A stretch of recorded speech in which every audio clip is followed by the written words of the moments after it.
नमस्कार, मैं आर के पाल आप सभी दर्शकों का स्वागत करता हूं आपके अपने न्यूज़ चैनल शहर का दर्पण में। सभी खबरें विस्तार से।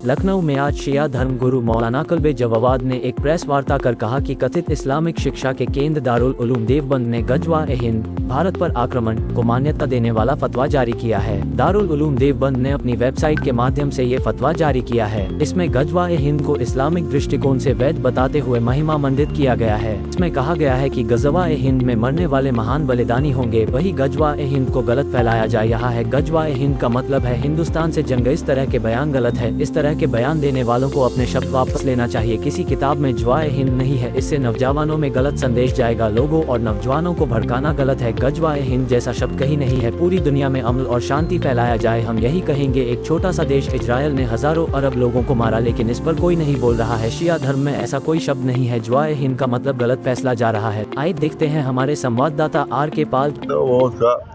उसको साफ होना बहुत जरूरी है उसको, और वो है कि एक लफ्ज़ इस्तेमाल किया जाता है ग़ज़वा-ए-हिंद।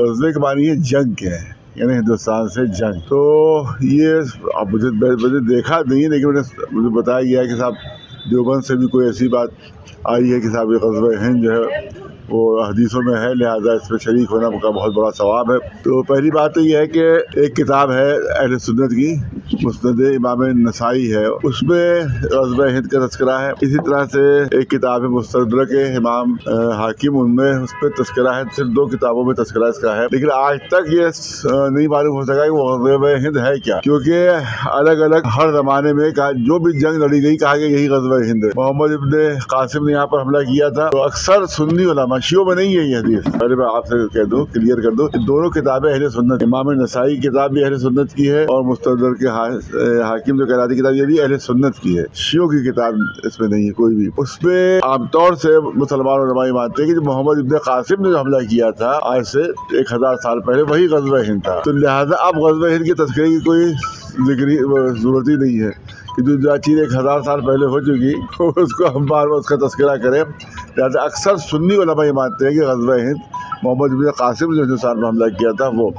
इसी तरह से जब महमूद ग़ज़नवी ने हमला किया तब भी वो मोहम्मद ग़ज़नवी कहते थे ग़ज़वा-ए-हिंद यही है। आज तक पता ही नहीं चला ग़ज़वा-ए-हिंद है क्या।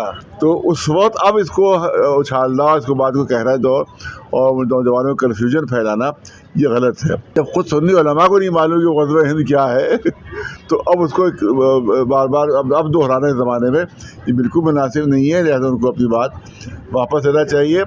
और ये भी है कि ग़ज़वा-ए-हिंद का एक तस्वुर ये है कि जब जनाब ईसा तशरीफ़ लाएंगे और जब हमारे इमाम मेहदी आएंगे तब वो जंग शुरू होगी, और मगर उस पर हिंद का कोई तज़किरा नहीं है, बल्कि उसमें तो पूरी दुनिया का है कि पूरी दुनिया में अमन अमान कायम करेंगे। और ये दोनों मिलकर जनाब ईसा जिसको क्रिश्चियन मानते हैं और इमाम मेहदी जिसको मुसलमान मानते हैं, ये बात किताबों में है कि दोनों मिलकर पूरी दुनिया में अमन और शांति कायम करेंगे।